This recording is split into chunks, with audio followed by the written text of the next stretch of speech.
এটা শেষ জামানা। হত্যাকারী ব্যক্তি জানবে না যে কেন আমি হত্যা করছি, মাকতুল জানবে না যে কেন আমি মরলাম। শেষ জামানা হারাজ বাড়বে, হারাজ হারাজ হারাজ। নবীজি বলছেন হারাজ বাড়বে, সাহাবীরা বলছেন হারাজ কি ইয়া রাসূলুল্লাহ?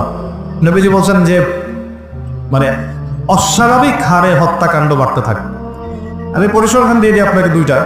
শুধু প্রথম বিশ্বযুদ্ধেই এই 4-5 বছরের মধ্যে প্রায় 1.5 থেকে 2 কোটি মানুষ মারা গেছে।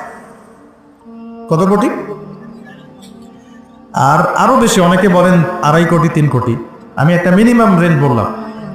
আর দ্বিতীয় বিশ্বযুদ্ধে মারা গেছে প্রায় 6 থেকে 7 কোটি। 6 থেকে 7 কোটি। শুধু আমেরিকার একটা পারমাণবিক বোমা যেটা জাপানে পড়েছে হিরোশিমায়, ওতেই লক্ষ লক্ষ লোক মারা গেছে। এখন পর্যন্ত ওদের যে বংশ পরম্পরা